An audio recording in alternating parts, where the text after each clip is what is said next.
Come on, Roscoe.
Dios Padre Nuestro, Domine Fili, Jesus Christe, Dominus Tui, et Filii Dei, Filii Dei, Padre.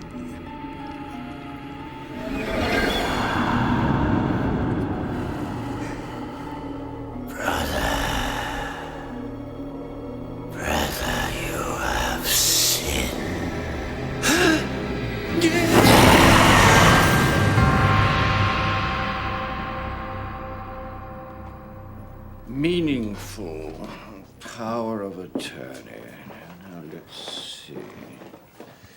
You're muttering to yourself again, Watson. Oh, yes, sorry. It's this word quiz from the Philological Society. You have to find the word suggested by a series of cryptic clues. I won the last one, you know. Really? And what clue are you struggling over? Well, it simply says meaningful and power of attorney, and from this you have to find a word that means both. Significant. Now what? Significant. A synonym for meaningful, which can be deconstructed into the phrase, sign if I can't. Hence, power of attorney. Holmes, I must say it. You never cease to amaze me. What nonsense. No, really. I often think that you are truly a genius. No, I wasn't contradicting you, Watson. I was simply responding to this announcement. The famed spiritualist, Madame Karavsky, will give a demonstration of her ability to communicate with the spirits of our dearly departed. Have you ever heard such rubbish? Yet the woman attracts a rash of paying customers whenever she speaks. Well, it's not entirely surprising, you know. I mean, don't we all hope to find some proof of an afterlife? Don't include me in that we, the great hereafter. I can assure you there is nothing but the great here and now. Well, I am not entirely convinced of that. What? How can you, a man of science, believe in any of that mumbo-jumbo? Now, be careful, Holmes. Such hubris could come back to haunt you. I have no fear of offending the gods, Dr. Watson, for I know there are no gods to offend. Yes, Mrs. Hudson, what is it? This just arrived for you, sir. The messenger said it was from the Abbey in Whitechapel, where that monk was found dead last week. Really? He says the people are saying it was the work of a vampire. So they're awful nervous down the East End right now. And who wouldn't be with a vampire on the loose? Well, they may have no fear on that account. A vampire is a scientific impossibility. If the monk was murdered, it was at the hands of the living, not the undead. Thank you, Mrs. Hudson.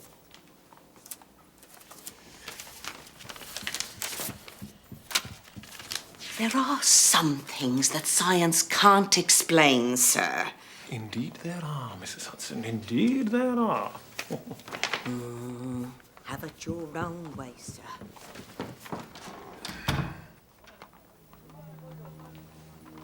Well, what is it? It's from a brother Marstoke. He begs me, in the name of God, to help him solve what he calls this dark and mysterious business. Ah.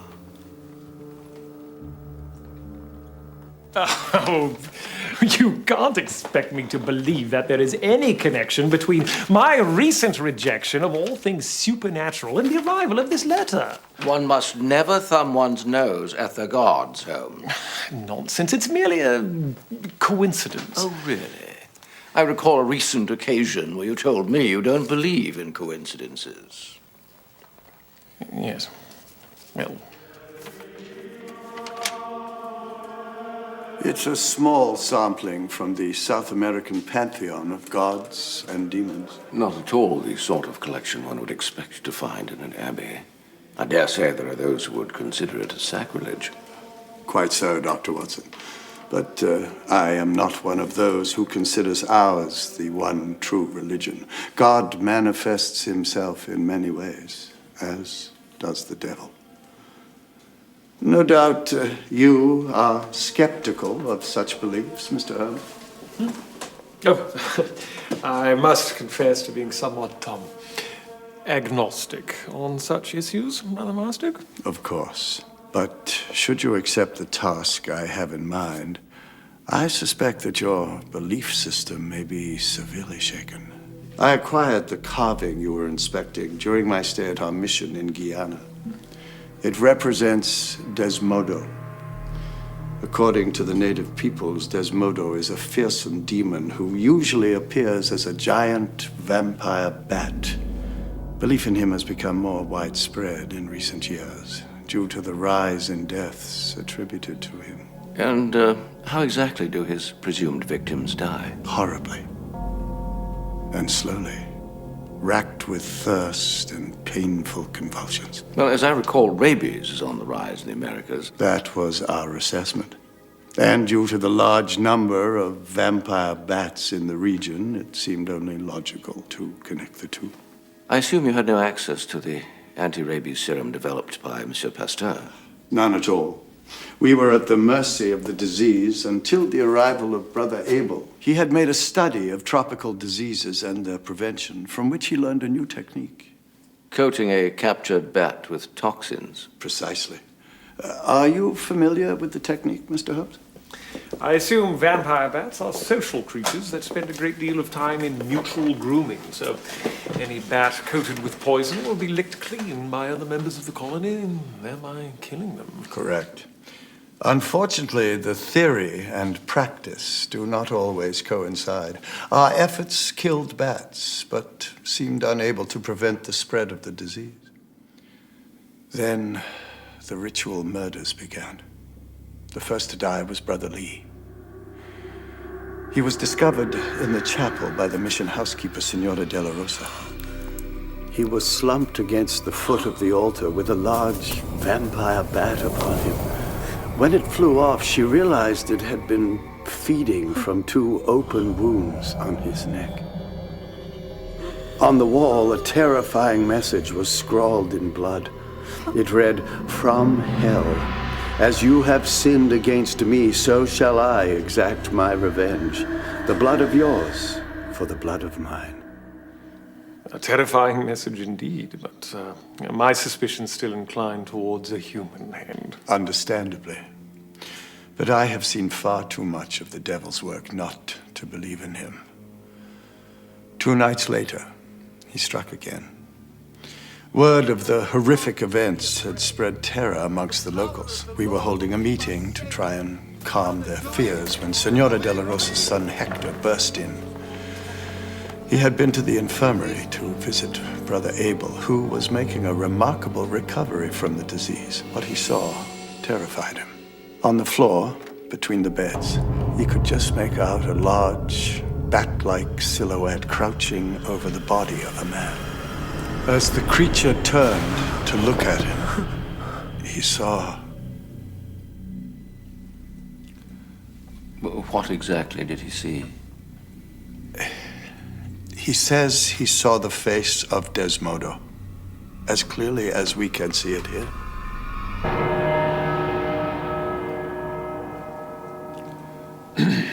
And Brother Abel, dead in the same manner as Brother Lee, I suppose? Brother Abel was sick and sleeping, it was Brother Thomas who was watching over him. Needless to say, after this, the local people fled. 2 days later, we closed the mission. The other members returned home, bringing Senora de la Rosa and her son with them. I went on a pilgrimage and prayed that the nightmare was at an end. And so I thought, until my return to England last month.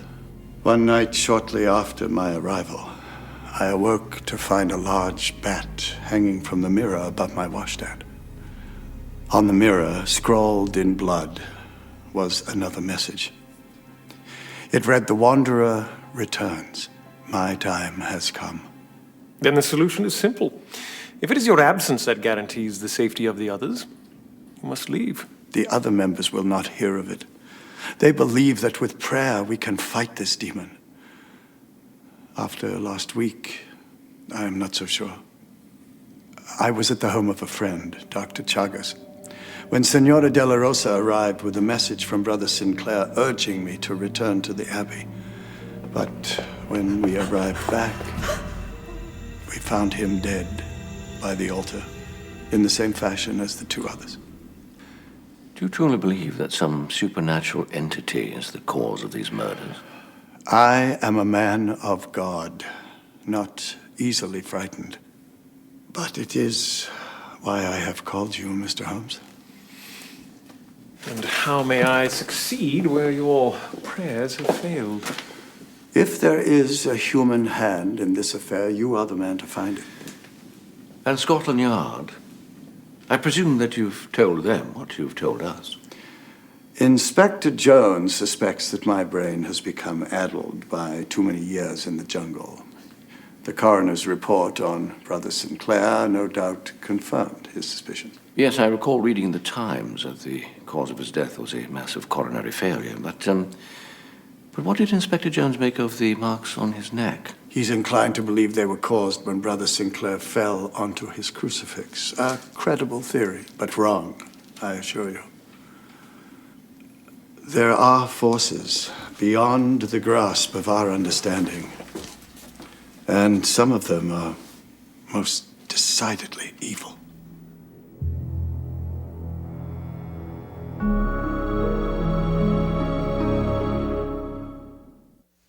After supper, Brother Sinclair returned to work on the nativity scene in the children's chapel. I was in the refectory when he suddenly burst in and asked me to go immediately for Brother Marstock. And that is all? He simply asked you to bring back Brother Marstoke from the home of Dr. Chagas?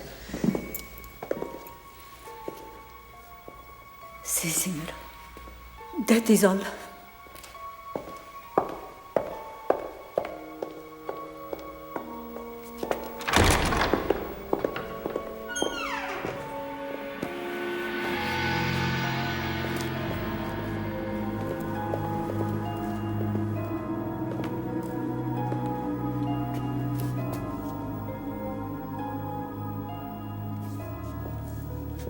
Were the front doors locked that evening? Si, signor. They are only unlocked on weekends for the public services. And it's the only way in, besides the door we've just come through. No, signor. There is also a door from the graveyard into the crypt, but it is always locked. Well, thank you, Signora. We shall find our own way back. Oh, by the way, I couldn't help but notice your reaction a moment ago when I mentioned the name Dr. Chagas. What is it, Signora? Why does the mention of that name make you afraid? One must never argue with the Dampiro. It is he who brought the curse on this church. It is he.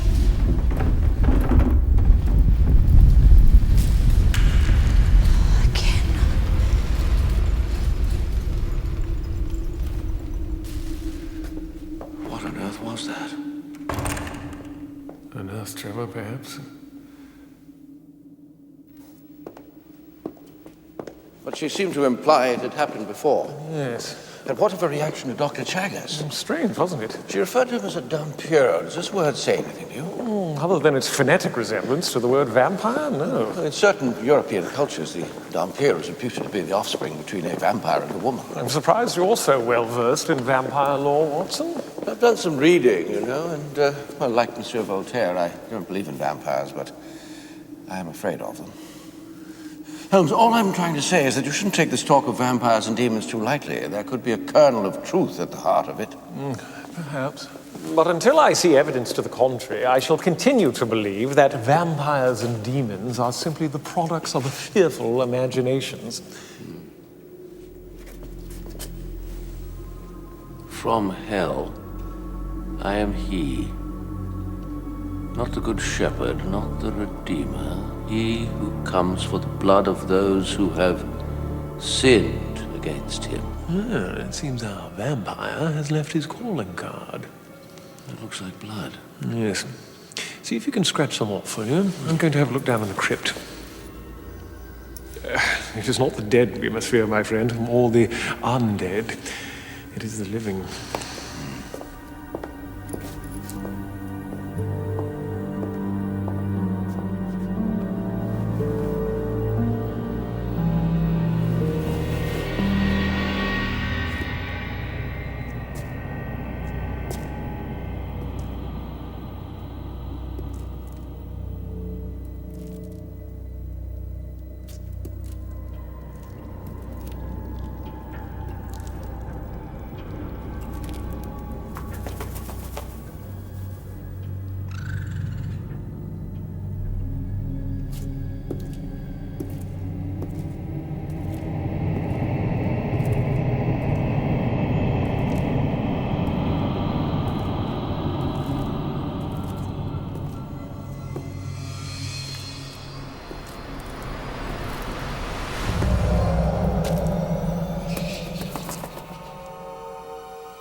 Hibernating bats. Yes. Well, that would explain the origin of the bat on Brother Marstoke's mirror. And as for Brother Sinclair's visitor, either he came through the belfry, a rather formidable feat unless you could fly, or he entered the church the same way we did. Down this corridor.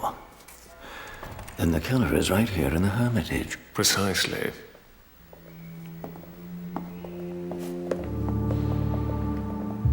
It is therefore impossible to say whether the message threatens all, or just those of you who are in Guyana. So all must remain on their guard.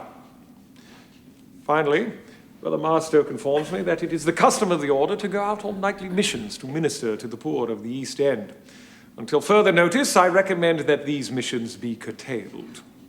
And just what do you know about it, Mr. Holmes? If these walls and St. Justinian himself cannot shield us, then what difference can it make if we venture out into the streets of Whitechapel? Simply put, it makes it easier for me to protect you. For you to protect us? Good Lord! What arrogance! Let me tell you something, Mr. Holmes. I have seen this demon's work, both in Guyana and here in London. And the one who can protect us has far greater powers than you. Yes. Brother Calder, no one doubts that there is a demon at work here, but we must not rule out the possibility of a human accomplice. If so, Mr. Holmes is certainly our man. You are grasping at straws, brother. We all know what we're fighting and why. It was you who first brought the demon's wrath upon us, and it is only since your return that we have once again been cursed by its presence. If Mr. Holmes can be of any service to us, it would be to convince you to leave these walls and never return. Absolutely not, brother. We cannot allow this fear to divide us. Brothers, sisters! I no longer have the use of my eyes, but I can see clearly that the devil is trying to divide us. We must not let this happen. We must remain united. Yes, we must. But Brother Calder has brought up a good point.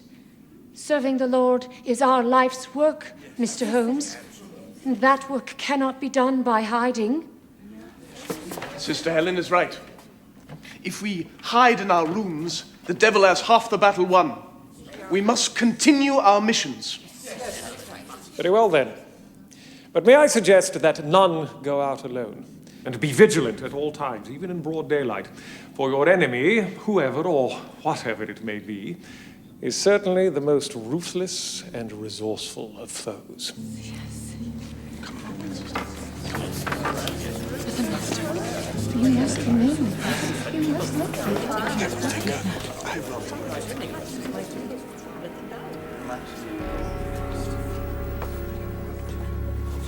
It appears that the brothers and sisters are not entirely of one voice.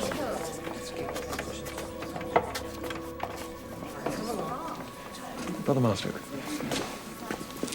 besides Brother Sinclair and Calder, which other members of the order were with you in Guyana? Brother John, Sister Helen, Sister Margaret. Sister Margaret, where is Brother Abel? He was sleeping so peacefully. I thought it better to leave him in his room. We must go to him. Yes. Brother Abel never fully recovered, sir. We moved him to the nuns' quarters where Sister Margaret cares for him. Brother Abel? The first door on the left, Mr. Holmes. In the name of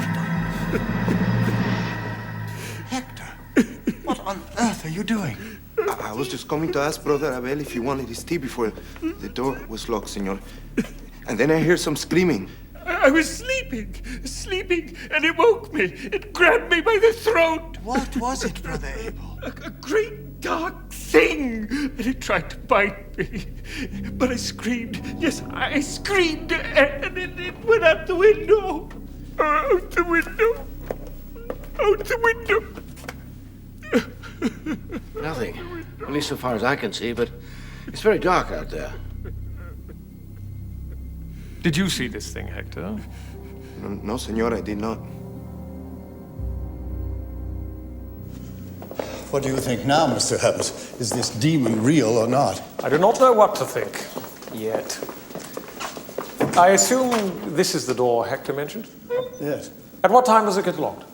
Sister Margaret locks it at 8 o'clock every evening. So it would have been locked at the time of the murder? Yes. Does anyone else have a key? No one.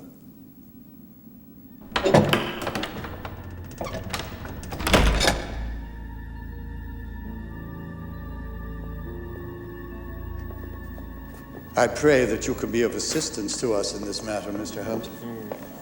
You mentioned your visit to an old acquaintance on the night of the murder. Dr. Chagas. Yes, he is now in London to oversee the publication of his research.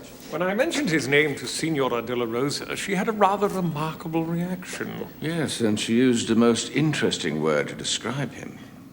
Dampiro? Yes. Like all her people, Senora de la Rosa has an ancient fear of Dr. Chagas's field of study. Dr. Chagas is a naturalist. He studies bats. Vampire bats. I should also tell you that we once had an acrimonious disagreement over my decision to poison the bats, but that rift has long since healed, and all my instincts tell me that he is a most honorable man. Well, our instincts are not always reliable, Brother Master. Then I suggest you speak with him. He rents lodgings at 4 Renfield Place in Whitechapel. Very well. But do not fail to summon me should anything else occur. Good night, then.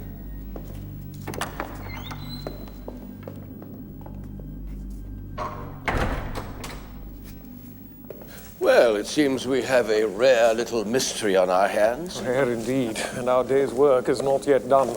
But I depend on you to inform Inspector Jones of the macabre note in the children's chapel. That should ratchet up his theorizing a notch or two. And then rouse your friends at the Hematology Institute. See if you can get an analysis of that blood sample. And you? Going to see Dr. Chagas, I assume.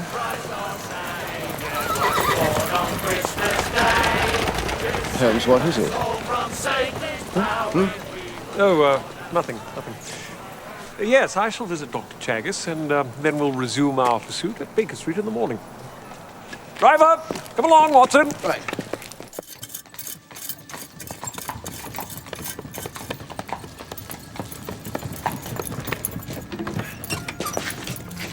Thank you, my man.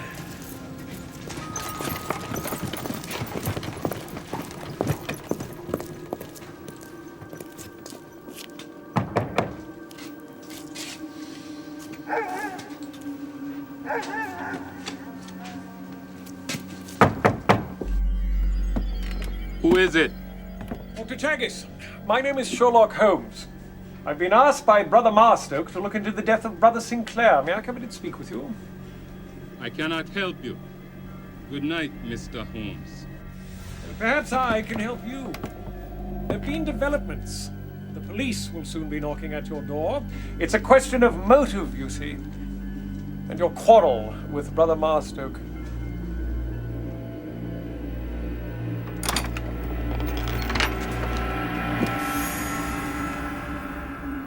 I take it you're referring to the vampires? The bats, that is. Is there any other kind? Come in.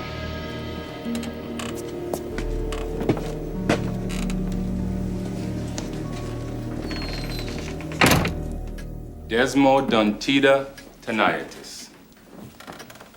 Are you familiar with their feeding habits, Mr. Holmes? Natural history is not my forte, I'm afraid. Then permit me to enlighten you. The vampire bat first lands close by, then crawls forward onto its sleeping host. Its movements are so gentle and its teeth so sharp. The slumbering host never wakes or feels a thing. I assume these habits are also what make the bat so easy to catch. Yes. Which brings me to your disagreement with Brother Marstoke. What exactly took place? Bats are some of the most feared and least understood of God's creations. Such ignorance has given them a most unwarranted reputation. Yet it is a fact they often carry infectious diseases. Was Brother Marstoke wrong in wanting to destroy the roost in Guyana? I'd studied those bats for 7 years. Never saw any sign that they were infected. And yet they were destroyed. Yes, I can see how that would be most disturbing. Disturbing? Yes, Mr. Holmes, it is most disturbing to see your children killed for no apparent reason. Of course, I use the word loosely, but they were like children to me.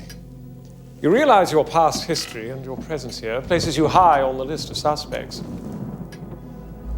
Mr. Holmes, my presence in your country seems to place me high on every list of suspects. Must be because I'm so tall. Do you really suppose that I could be responsible for these brutal murders? I make it a habit not to suppose. I draw deductions from the facts. Then you know that I was here with Brother Marstoke on the night in question. And no one can be in two places at once, can they?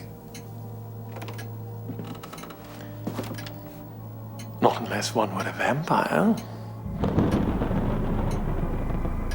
But you do not believe in vampires. I didn't say that. I simply asked if there were any other kind. Indeed. One must never be entirely dismissive of ancient beliefs. Anyone who scoffs at them should spend some time in the tropics. It can be a most enlightening experience for the closed mind.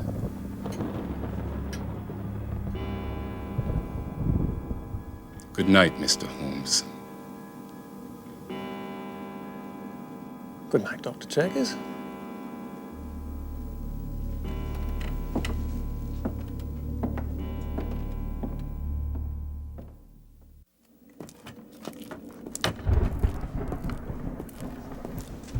A raw night for such work, my good man. Oh, that's a fact, sir. No joy in it on a night like this. Tell me, are you familiar with Dr. Chaggis, who lives at number 4 there? Who might be asking? My name is Sherlock Holmes. Oh, what you doing down here then, Mr. Holmes? Is it about them vampire murders up at St. Justinian's? Murder it most certainly was, but by a vampire? Most certainly not. Don't mind me contradicting you, sir, but we locals, we got friends up there. And somebody told us they've seen them 2 marks on that monk's neck with their own eyes. You think it's him, then? No, not at all. Well, he's a queer one, isn't he? He stays in there alone all day and never lets anybody have an eyeball inside, and he only comes out at night. Oh, there. See what I mean? Oh, we've all been wondering about him. It's much more since there's another killer on the loose. You've every reason to be wary of strangers, my friend. But of this I can assure you. The good people of Whitechapel are not the intended victims. Well, with all due respect, sir, you don't live down here, do you? Well, good night, then.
Thank you kindly, sister, Brother John, and best wishes for the coming festive season. God bless you, Mrs. Duncan.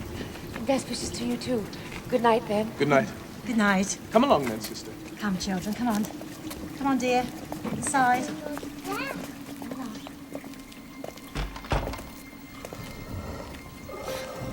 What was that?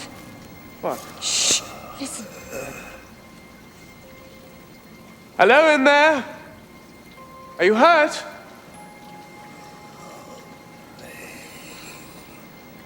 Wait here.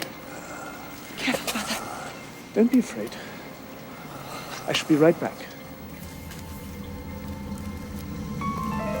Hello? Hello? Where are you? I can't see you.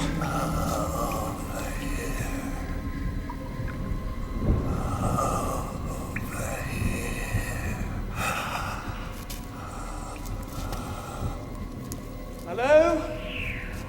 Are you there? I see you now. I'm coming. There.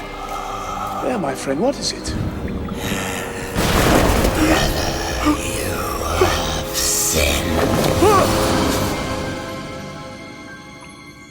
Brother John?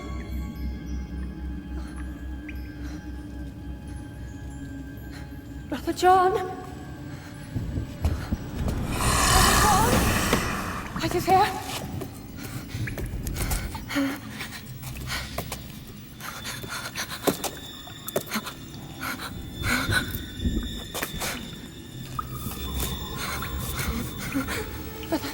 Brother John?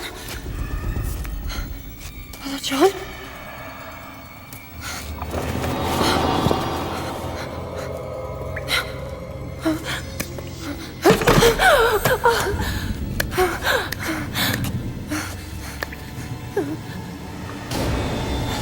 Brother, is that you? Sister. Who is it?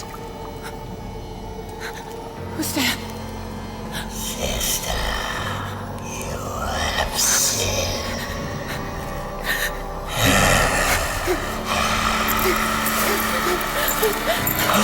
the name of God, be gone!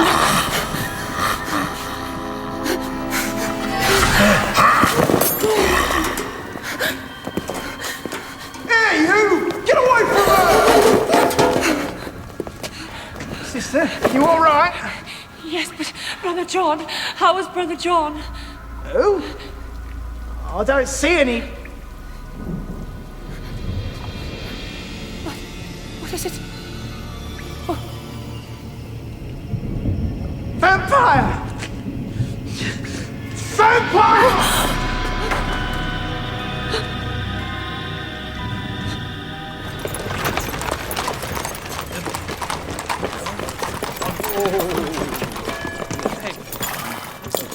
Thank you, my good man.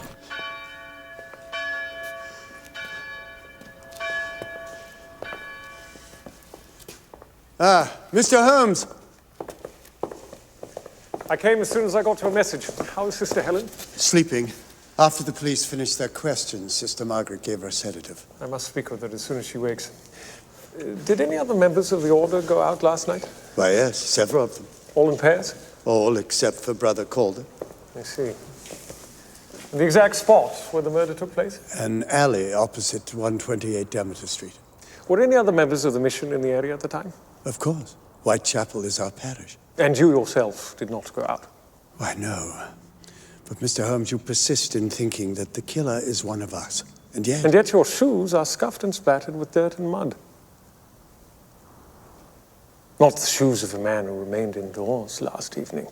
Very clever, Mr. Holmes. But I went with... The police to identify Brother John's body, yes, of course. I was simply making a point. Truth is often a flexible concept, Brother Marstoke. Point taken.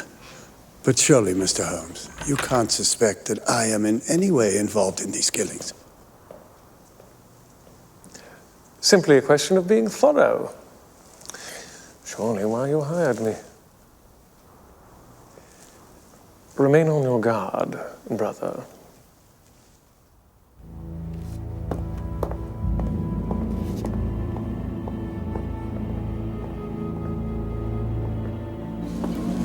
Wish I could say it was good to see you again, sir, but that might be inappropriate given the circumstance. Indeed. Certainly doesn't help the mood of things down here. That's why we're keeping out of the papers for now. This is it. And the monk's body was found over there. His sister was pinned against the wall there.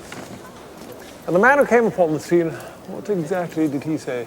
Oh, not much. So the clock was striking 9:15 as he went to put the rubbish out. And all he saw was a tall, dark figure with what looked like giant wings leaning over the nun. And before he could get a good look, whatever it was fled the way we just came. Fled, not flew. Not so much for giant wings. Yes, well, I don't know much about this vampires thing, sir. I mean, the people around here, they certainly seem to have their minds made up about this foreign gentleman, Dr. Chagas. What about Dr. Chagas? Well, they seem convinced it's him, sir. And he was seen entering his premises an hour before dawn. I believe Inspector Jones is questioning him right now. Saying arrest is in the offing. Yes. Thank you, Inspector. Thanks, sir.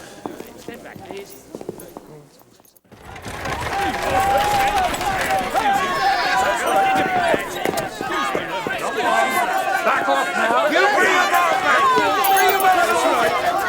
Bring him out! Sherlock Holmes to see Inspector Jones. Oh, Mr. Holmes! Good time. Bring him out, I say! Bring him out!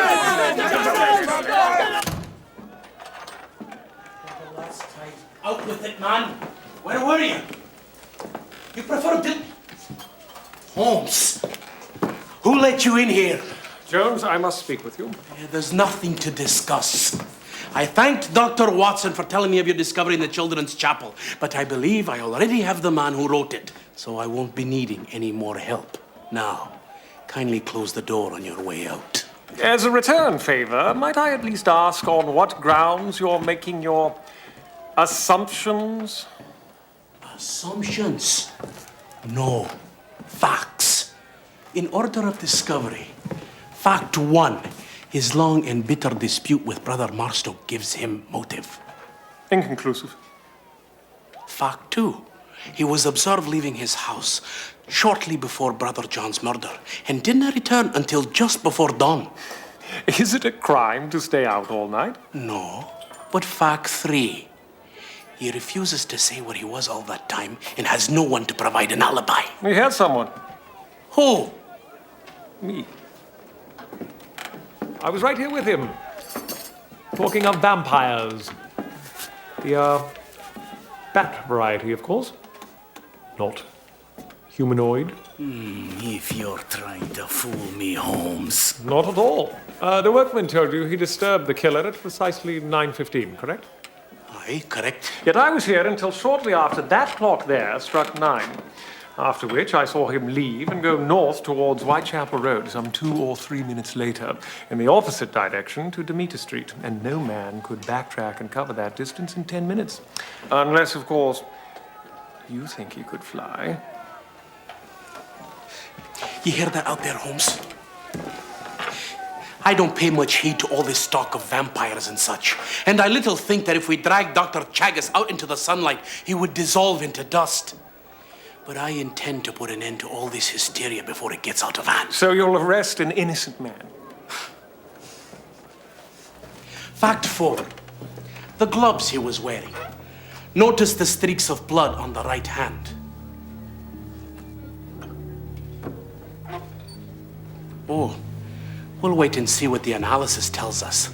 And then maybe we'll send someone out to synchronize the nation's clocks and watches.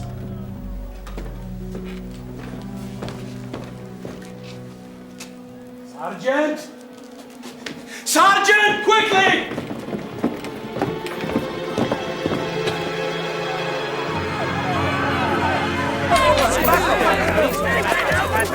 Come on! You two, down the alley! You, around into the next street! Sergeant, come with me! Step aside! Step aside!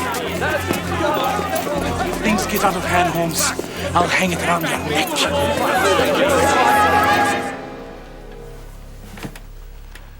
He holds you responsible.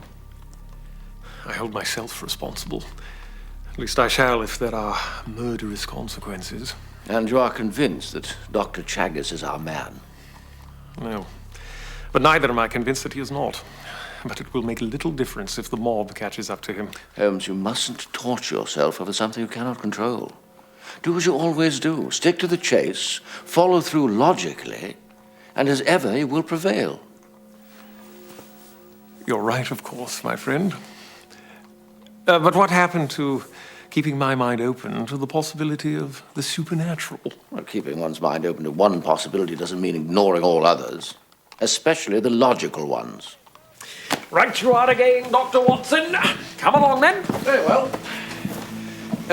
Where to? To see Brother Marstoke. Did you get the results from the Hematology Institute? Definitely not human blood. Just as I thought.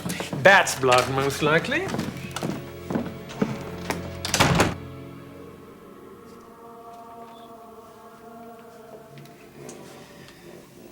And what did the coroner conclude, Dr. Watson? It's massive heart failure. Seems he was quite literally frightened to death. In the same manner as the others. Look here, Watson, what do you make of it? 2 circular incisions, approximately ½ an inch in diameter and 1.5 inches apart. Yes. Curious. Whatever it was that bit Brother John is missing a lower mandible. What on earth do you mean? There are no signs of abrasion or contusion from the lower teeth, which there would be had he been bitten. So, either his assailant was missing a lower mandible, or those wounds were made by some other means. Perhaps whatever attacked him had teeth sharp enough to pierce the skin without biting. It's possible, but it is not the natural order of things for any creature to attack in such a way. I wasn't referring to the natural order of things. Yes, well, we must remain divided on that score, Brother Marstoke, at least for the time being. And now, if she's awake, I think it's time for us to speak with Sister Helen. Of course. Forgive me if I do not accompany you. I must attend to my devotions. You might find Inspector Jones still there. He got here shortly before your arrival. I see. Thank you.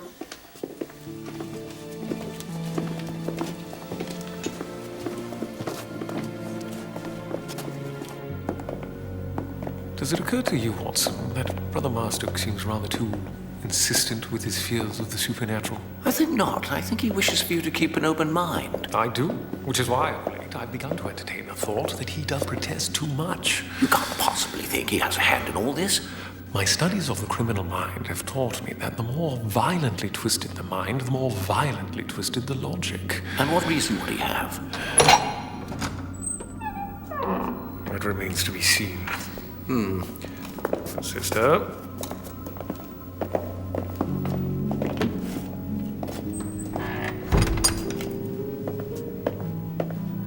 Vigilant as ever, I see. Yes, quite.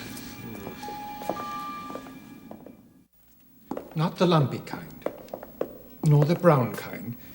The tiny white crystals. Do you understand? Yes, senor. What did I say?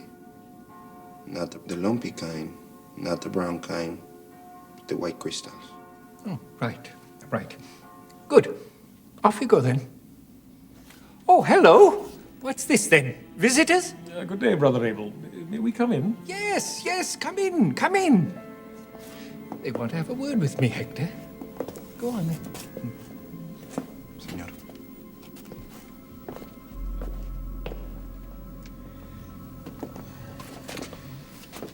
I do hope you're feeling better today. Oh, thank you. What? Oh, better. Oh, yes, much better. Good. Then perhaps you wouldn't mind if we asked you a question or two about the fright you received last night? Oh, fright, yes. A terrible fright. I'm going to paint the bell tower, you know. Oh, yes, I see you were working on a new model, the Hermitage, is it? No, this is St. Justinian's. Oh, yes, of course it is. It's very good, too. Yes, this is St. Justinian's. And I'm painting the bell tower. Yes, well, we must be going, Brother Abel. Goodbye. Right. Oh, goodbye then. Oh, well, good day, Inspector. I'm glad to see you can still smile, Mr. Holmes. But if I were you, I'd be a worried man. And since you're here, you might try praying that we find Chagas before he kills again. I appreciate the advice, but prayer is one thing I'm not very good at. Come now. It's not that hard. All it takes is a little humility. Then again, you're not very good at that either, are you? I know you're here as a guest of Brother Marstoke, but just make sure you limit your interferences to the grounds of the Abbey. I'll be keeping my eye on you, Holmes. Well.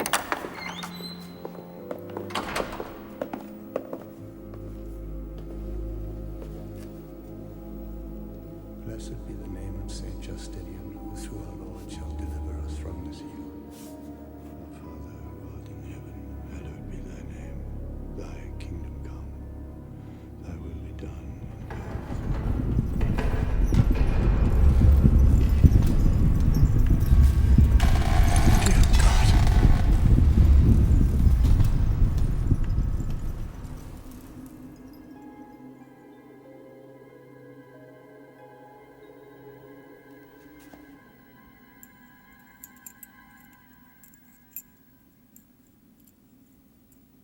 And the voice, can you describe it?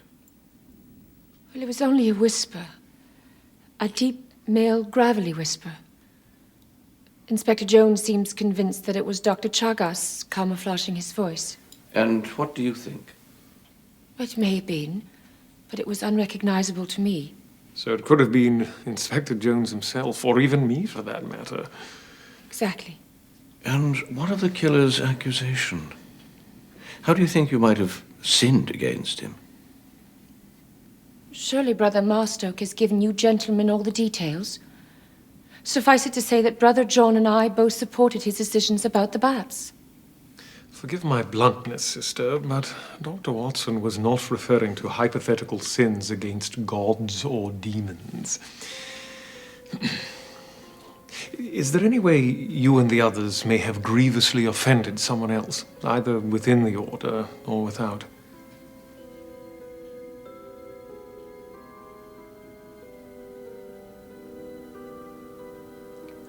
I take it you do not admit the possibility of diabolical intrusions into human affairs, Mr. Holmes. That doesn't answer the question, sister.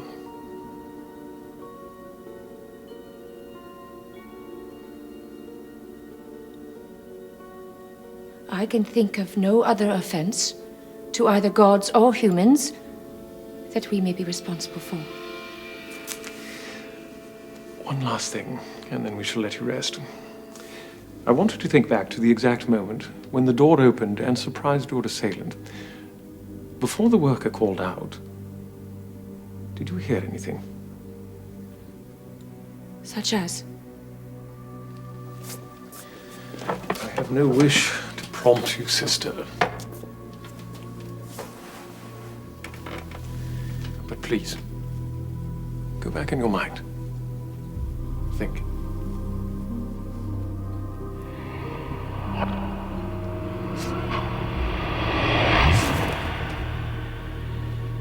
I heard a sharp groan, and then nothing. Try again.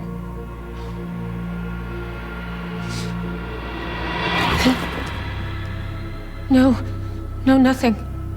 And again. No, nothing. Oh, wait. There was something. A short, sharp sound, like something scraping. Excellent. Well, thank you, sister. We shan't disturb you any longer. Oh, Mr. Holmes, there was one more thing now that I recall. Yes? It's not much, but there was a faint odor when the thing drew near me. A slight, pungent and oily smell. Good. Very good. Thank you again, sister.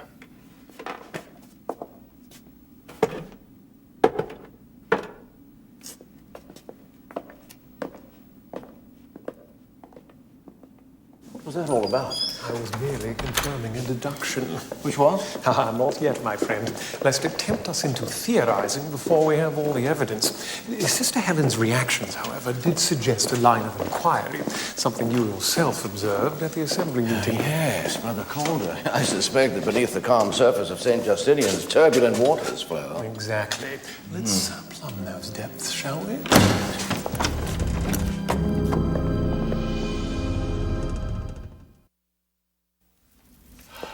Mr. Holmes, surely you are off the mark.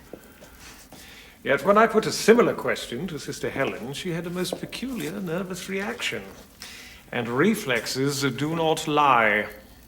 And what might her reaction imply? Some collusion in a grievous disagreement that has impelled one of us to kill the others? Surely that is the stuff of penny fiction. It is the stuff of the Daily News.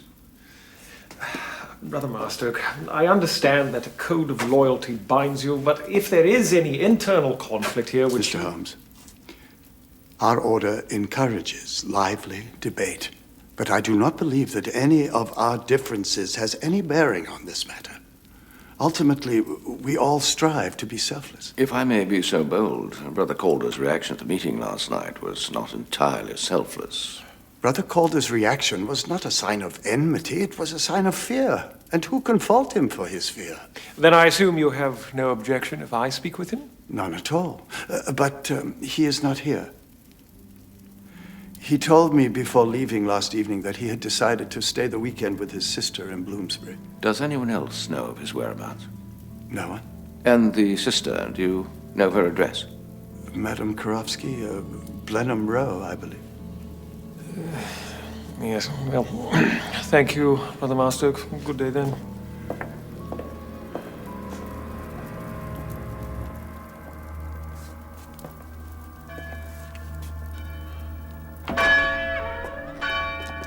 Madame Karavsky. Well, Holmes, you must admit this case certainly has its share of bizarre convergences. It does indeed. And so, on the pretext of meeting with Madame Karavsky, I shall now speak with her brother. Alone? Yes. But we must now take turns keeping nightly vigil. I hope you don't mind taking tonight's watch, my friend. Not at all, not at all. But first, I want you to drop into the offices of the London Transport Commission. Transport Commission? Whatever for? Remember last night when I pulled up at the site? My brother has told me of this affair at the Abbey and has brought me certain objects that I may help him. When I lay my hands upon them, I receive certain insights. Really? Such as? This, for example, this belonged to Brother Sinclair. I had but to pass my hand over it, and immediately I knew that this was a man of a very nervous and careless disposition. It is true, Mr. Holmes. She has never laid eyes on him, and yet she immediately identified his most noticeable characteristic. Most noticeable, yes. For even without the benefit of a sixth sense, I can see that the watch case is polished smooth, indicating that its owner would handle it often, turning it compulsively in his nervous grasp. Yet the crystal is cracked and the case dented in places, indicating that it often fell from those same trembling hands. I have no wish to play parlor games with you, Mr. Holmes. Nor I with you. Let's just say we reached the same conclusion, but by different means. But, Brother Calder, I must ask you about your relationship with Brother Marstoke. I make no secret of my opposition to him. Yet you do hold him responsible for the curse, do you not? One does not invite the devil across one's threshold, Mr. Holmes, and then expect him to quietly leave afterwards. Even now, Brother Marstoke insists on lining his walls with these diabolical primitive artifacts. It is an outrage which would offend any true Christian. I take it you believe he is an unworthy leader. Was it so in Guyana? Brother Marstoke lacked missionary zeal. But I was alone in my objection to him until Brother Abel arrived from England. How different things would have been had he not been cut down by this dreaded disease. How might they have been different? Brother Abel was outraged by the sacrileges that Brother Marstoke allowed to continue. And it was he who pinpointed the bats as the source of the plague and insisted that they be eradicated. It was Brother Abel who wanted the bats destroyed, not Brother Marstoke. Oh, absolutely. But Marstoke wouldn't listen to him. Instead, he allied himself to the devil's disciple and did nothing until Brother Abel himself was stricken. The devil's disciple. I take it you mean Dr. Chaggis? Indeed. What sort of a man would live with bats and call them his children? I fail to understand. If Brother Marstoke was allied to the devil, why are he and his followers now being stalked by the same? One doesn't renege on the devil, Mr. Holmes. One doesn't even negotiate with him. Well, I thank you for your time. And I assure you, I shall bring this devil to heel before he kills again. Stay on your guard, Brother Calder. Madam, I shall see myself out. A moment, Mr. Holmes. I've just had a most peculiar sensation, like a flash. I saw a church. The church may yet be your salvation, Mr. Holmes. Miracles do happen. Madam.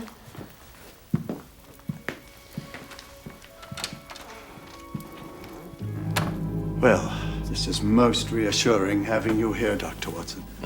Should I have a bed made up for you? Oh, thank you. No, that won't be necessary. Right, well, if there's anything, don't hesitate to summon me. Thank you.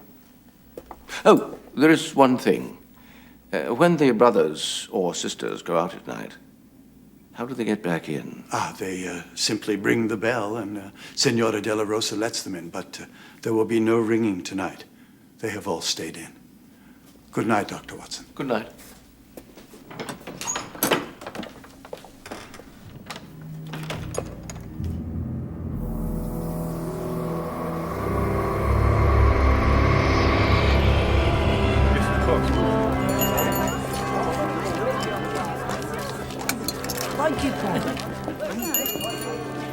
Happy Christmas. Here you go, sir. Lovely hot chestnuts. Thank you very much. Get your hot chestnuts. Lovely.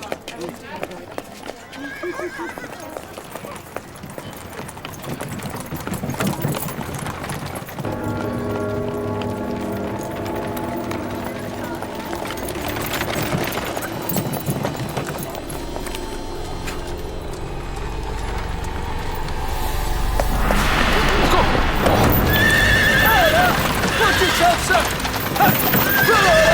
Watch yourself! My God, sir! You dodged a coffin by a cat here, you did. Are you all right, then? Yes, I'm fine. Thank you, my man. Call on me sometime. Thank you, sir.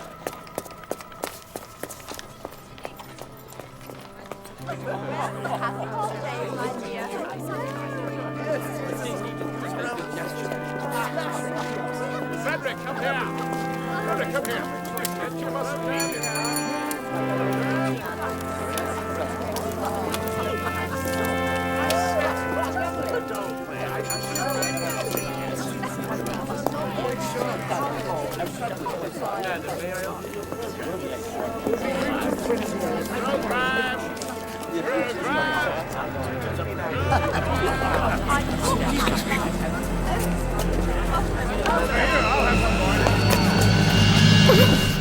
Oh, excuse me, madam. I do beg your pardon.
You there, stop! Good evening, Dr. Watson. Brother Calder. But I thought you were staying with your sister. I intended to, but I decided to return early for Brother John's funeral. And is it always your custom to come in through the crypt? The crypt? I came in, as always, through the main door. But I didn't hear the bell. There was no need to ring. Hector was outside taking air. Said he couldn't sleep. And where is he now? I assume the air did its job, because he went to bed, as I intend to. Good night, Dr. Watson.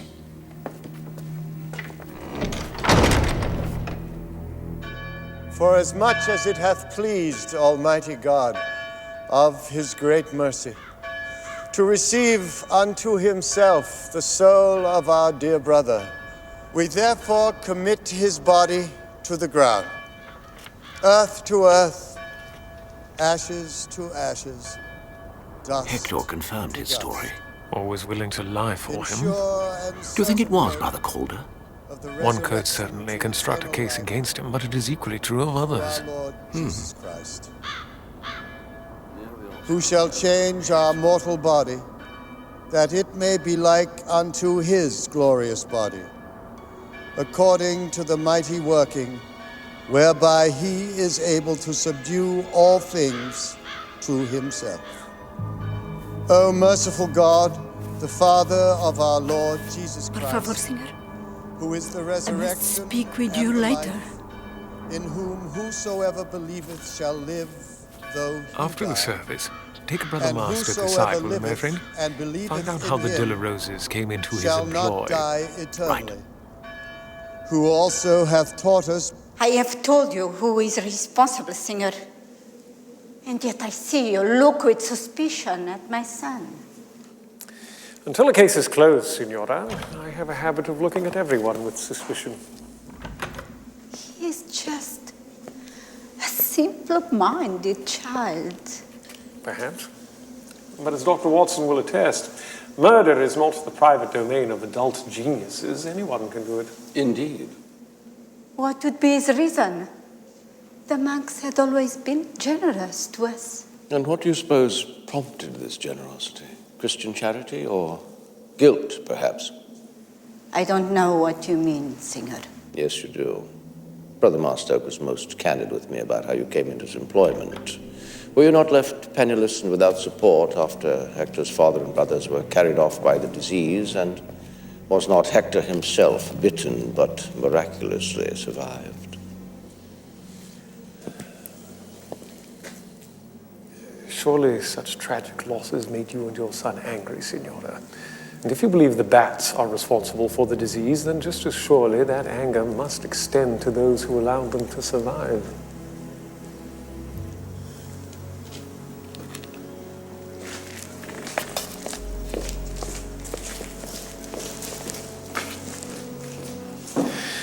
I begin to see a thread, Watson, but a little verification is in order.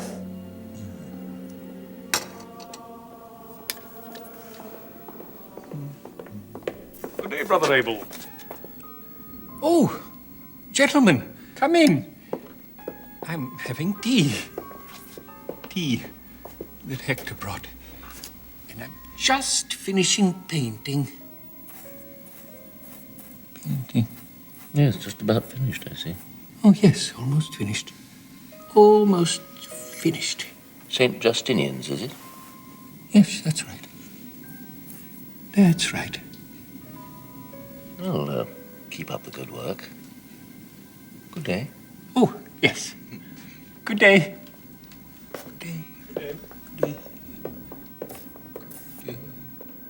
Yes, Brother John and I always went out together. And were there any people you visited on a regular basis? Of course. And since your return from Guyana, have you ever had the impression that you're being followed? Followed? Mm-hmm. By someone from the Abbey? Yes. Why, no. At least, not that I'm aware. Brother John never mentioned any such suspicion. What about Hector? Did you ever encounter him while you were out in the evening? Hector? Yes. Brother John did mention seeing him once or twice. But he's always running errands. Yes, of course. Sister, if you don't mind, I should like to perform a little experiment. As you can see, the pieces of the puzzle are almost in place, my friend. And I have an inkling how to find the one man who can surely provide the missing link. You're going after Chagas, then? Yes, and you. Good day, sir. Hello. Good day. And you are going to the shop of Messrs. Heward and Parker in Pudding Lane. Heward and Parker?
Mr. Holmes. I've been expecting you. Myotis. The great mouse-eared bat, I believe. Following our first meeting, I spent the evening poisoning myself with tobacco and reading Professor Litinsky's Bats of the Ancient World. A seminal tome. And what else did you learn? The sad facts of their decline. One of the largest species in Northern Europe, and one of the rarest. Possibly due to contamination of their habitat by wood preservatives used on attic timbers. If only others would express such interest, Mr. Holmes. But bats have few friends and are not perceived as useful. So sad, is it not? Sad indeed. Then you can understand why they need my protection. And yet you knew your discovery must be kept secret at all costs, lest they be destroyed. Hence your silence and lack of alibi when questioned by the police. Yes. But sadly, their days here are already numbered. This old building will soon be torn down to make room for the future. And the future seems to have no place for them. You're a noble man, Dr. Chagas. And I wish I could help with your mission, but I cannot. However, I can clear your name.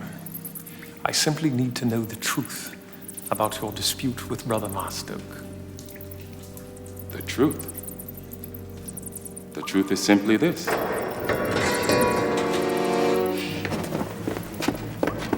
him! I warned you, Holmes. I warned you. No, Jones, listen to me. I can prove you have the wrong man if you give me this one night. No more deals. Take him away.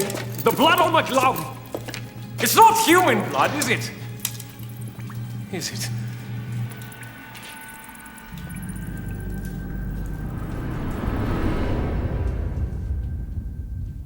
So, you sensed that someone was behind you?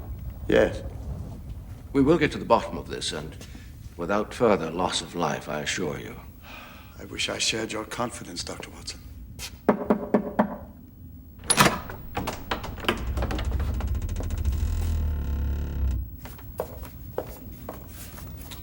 An urgent message for you, Singer. Thank you.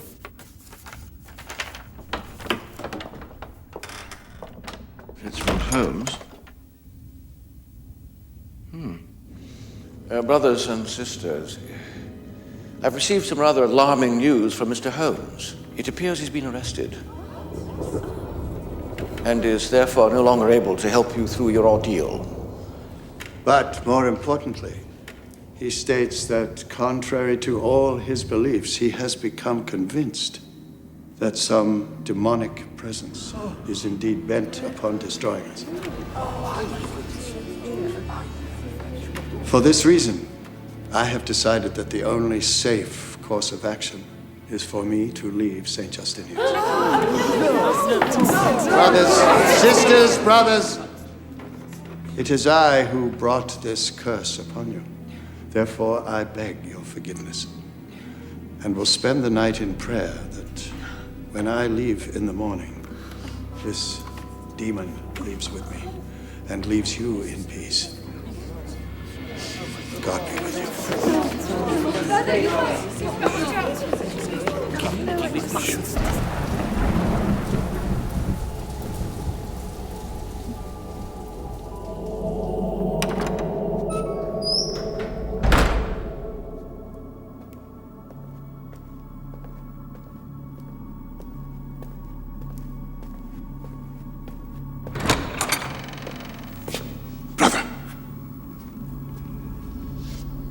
Your tempting fate being out here alone. I must pray before I leave, Brother Calder.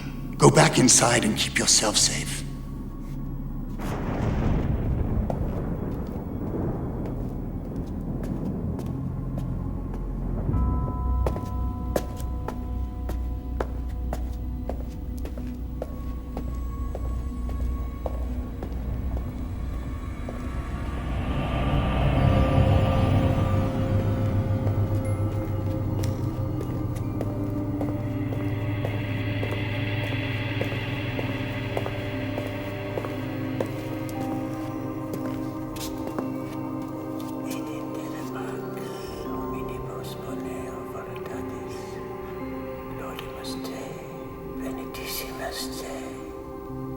adoramos te.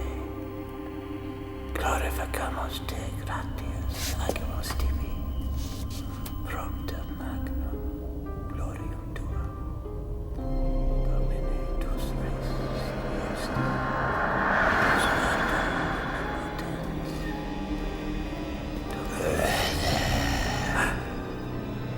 Brother, you have sinned.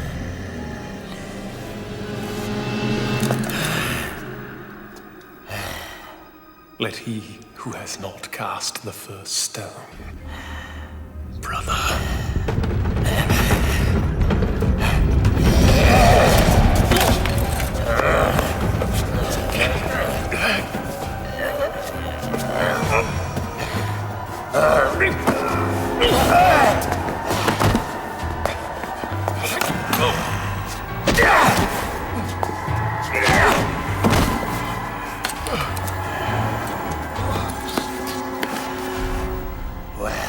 Well, Mr. Holmes. Stop or I'll shoot!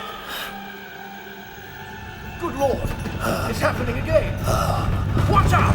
What in God's...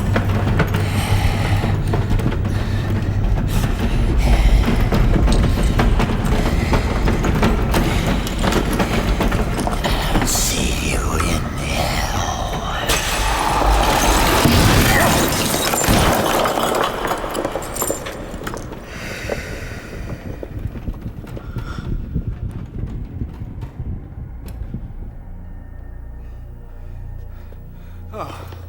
Come along, quickly! Are you all right, Holmes? Yes, I'm fine. That was a close call. Help him, lads. What unknown creation was that? An earthquake? It was not an earth tremor. Here is your vampire, gentlemen. Brother Abel. Good God. Here are his fangs. A simple garden claw, with the middle tine removed.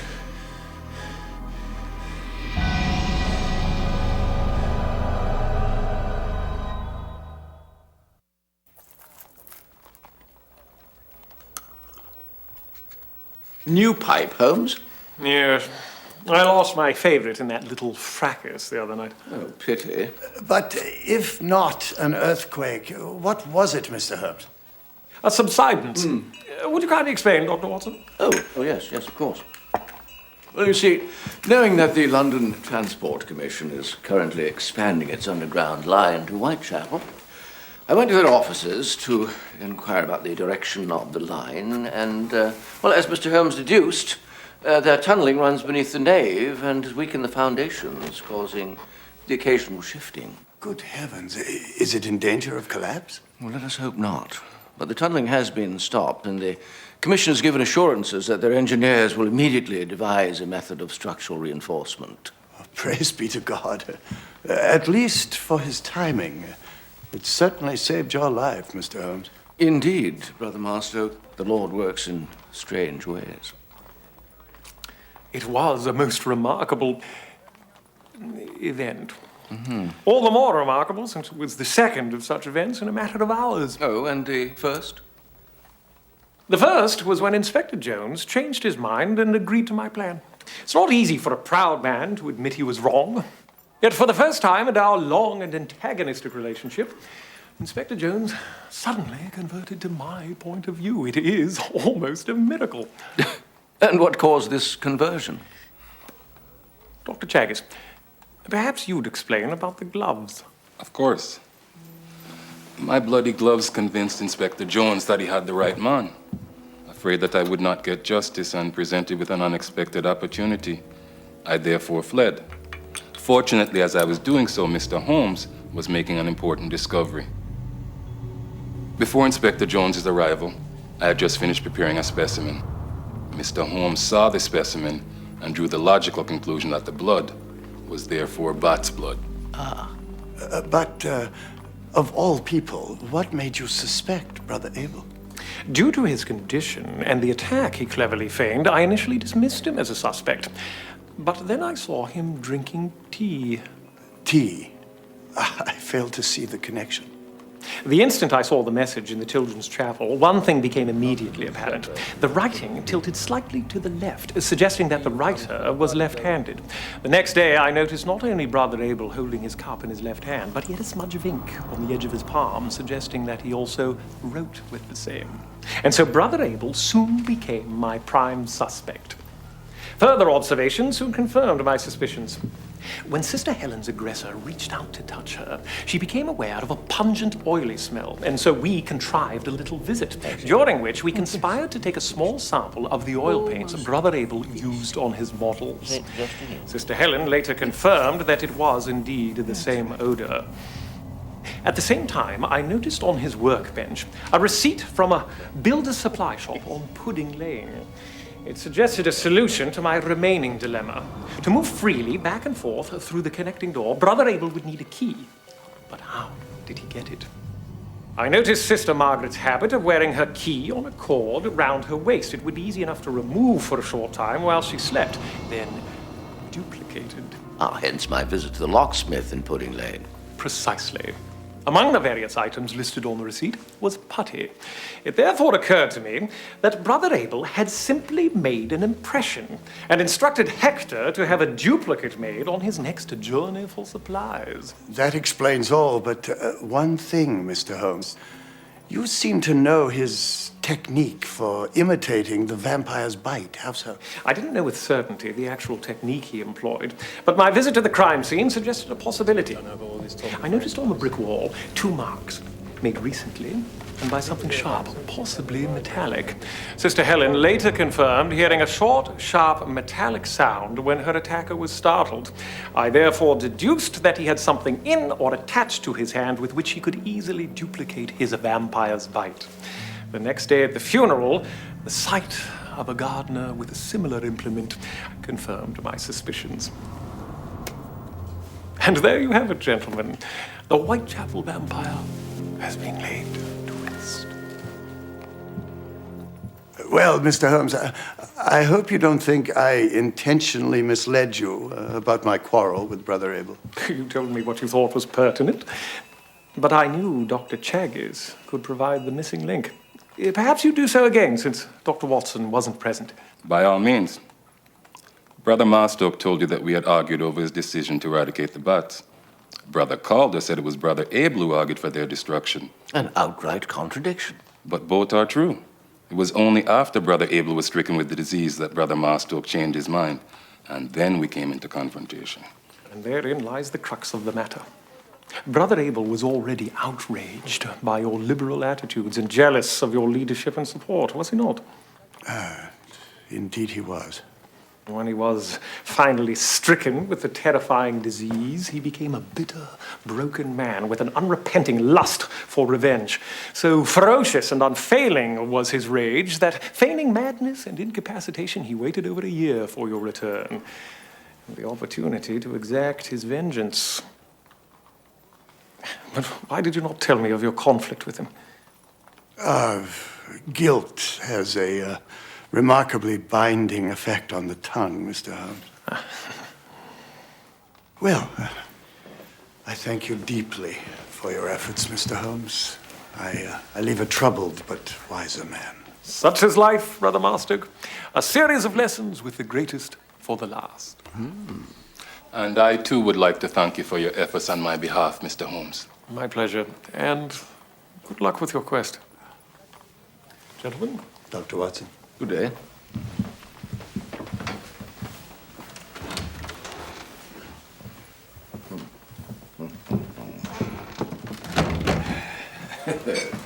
A series of lessons with the greatest for last. That's a very good, Holmes. Very good indeed. Well, tell me, have you drawn any lessons from this? An awareness of forces beyond the realm of the senses, perhaps? I'm beginning to suspect that you are in the employ of Madame Karavsky, my learned friend. No, I'm simply curious to know if you now consider such things. After all, You did admit that the timing of the subsidence was remarkable. Remarkable, yes, but proof of divine intervention? I still think not. And what of Madame Kravsky's prediction that you would be saved by the church? I've been told the same by every churchman I ever met. Ah. Yes, Mrs. Hudson. Tradesman just dropped this off for you, sir. Says he saved your life the other night. Saved your pipe, too. My pipe? What a sterling fellow. Please, show him in. Can't do that, sir. He's gone already. Did you get his address, his name, any way to contact him? Says his name is Church, sir. Mr. Reginald Church.